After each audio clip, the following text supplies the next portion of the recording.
Reminder, we have the field trip today, and we're going to leave at 1 o'clock, which take notice is an hour before we normally meet for laboratory, so I appreciate you taking the extra hour today. I think it will be worth it. Here is Merrill Hall. Here's the parking circle. That's where you have to be at 1 o'clock. Library's there. Parking structure's there. There'll be a big bus. I think it's called the Discovery Bus Company, which I think is based over in Castroville. Anyway, so look for a big bus that says Discovery. Does that sound good? All right. If for some reason you're just absolutely not able to make the field trip, that's okay, but going on the field trip will be worth the 8 points for one weekly quiz's worth of points. And if you can't make the field trip, there's an alternative assignment I can give you where you will do some internet research related to UC Santa Cruz, but it'll be easier and more fun to go on the field trip, so do try to go if you can. Okay, another bit of news, or announcement I should say. You have exam number 2 coming up next week, and maybe I'll write that here. It will be next Monday.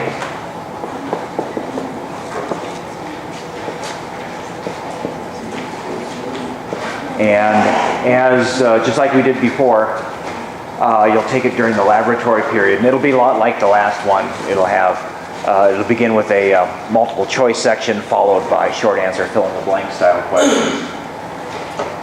It will cover these topics. It will have the macromolecules,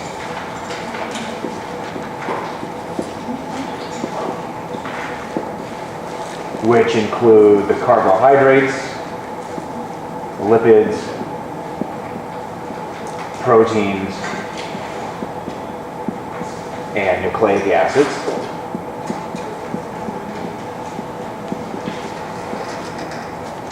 And it will include this chapter on the cells that we've been working on for the past week or so.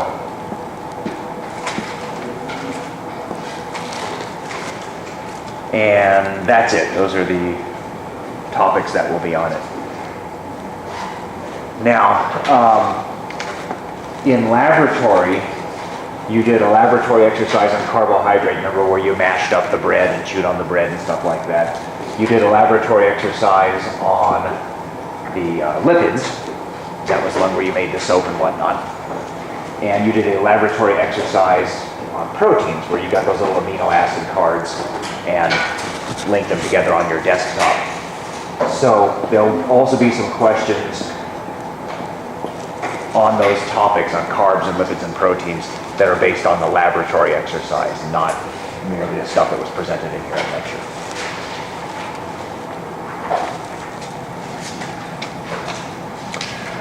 Sound alrighty? And it's this Monday coming up? Yes, this Monday coming up during the laboratory period.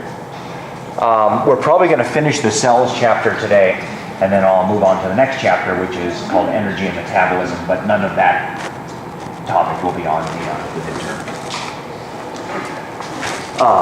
And one more thing. This coming Friday, like 2 days from now, we'll have the lecture quiz in here, and the lecture quiz will be on the various aspects of the cells chapter. So brush up on that for Friday.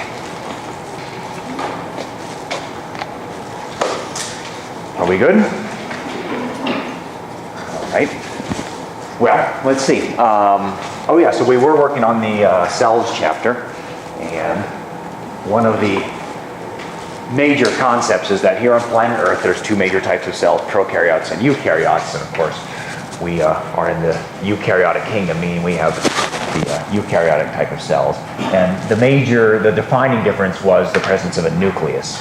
We members of the eukaryotic domain of life have our DNA, our chromosomes, wrapped up in a special membrane called the nucleus, and that is the defining trait of a eukaryotic cell, whereas prokaryotic cells don't have a nucleus around their DNA.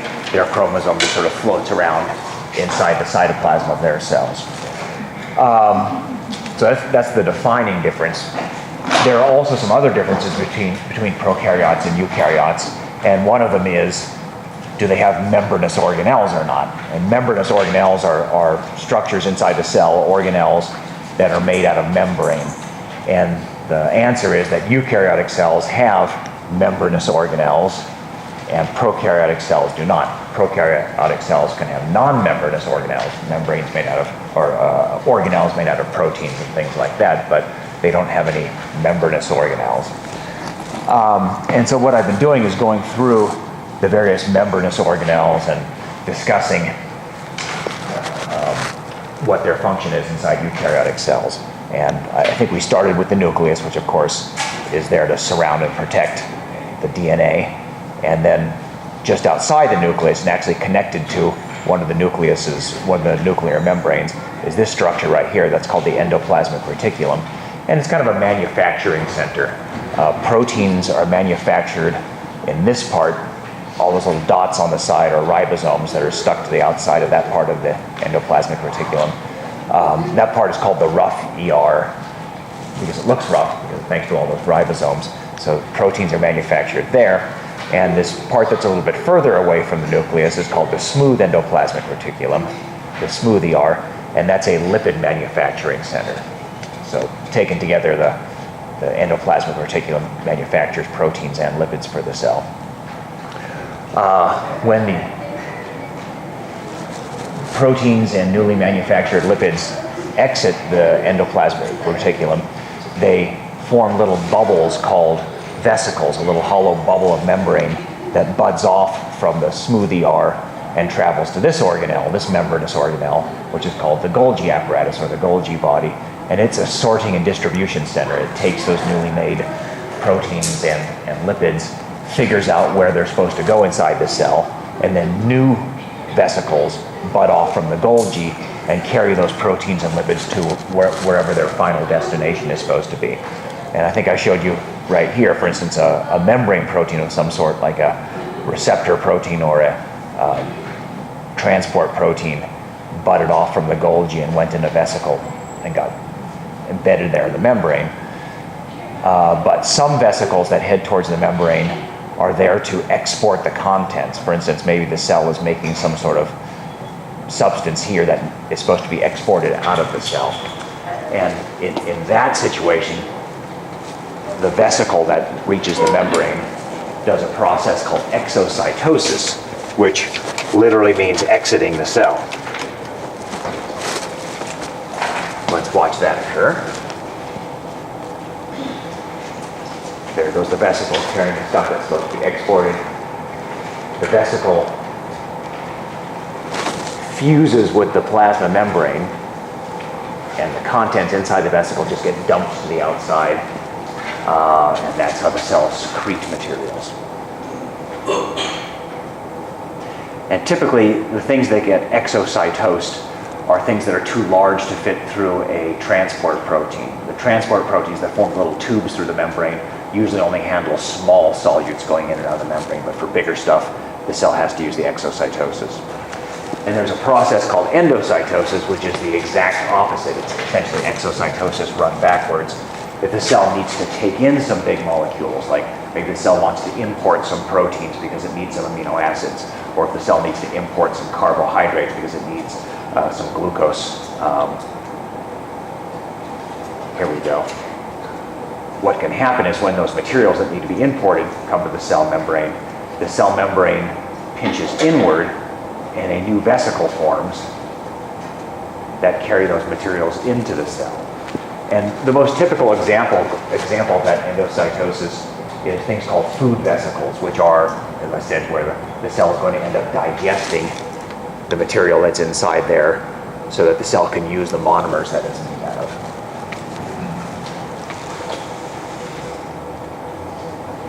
And I don't see Rolando here.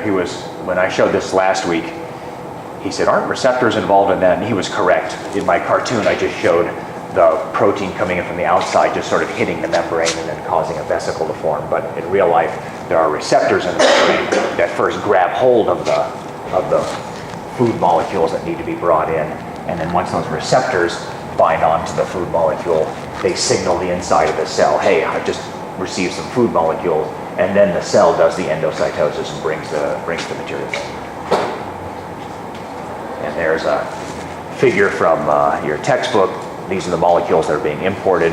You can see the cell membrane starting to fold inward, and eventually it pinches off, and now you've got a food vesicle. Okay, let's follow that food vesicle for a moment. So let's just say, for the sake of argument, that it is a protein that's been brought in because the cell needs some amino acids. The cell needs to digest that protein, which means break it down into its monomers so that those amino acids are available to the cell.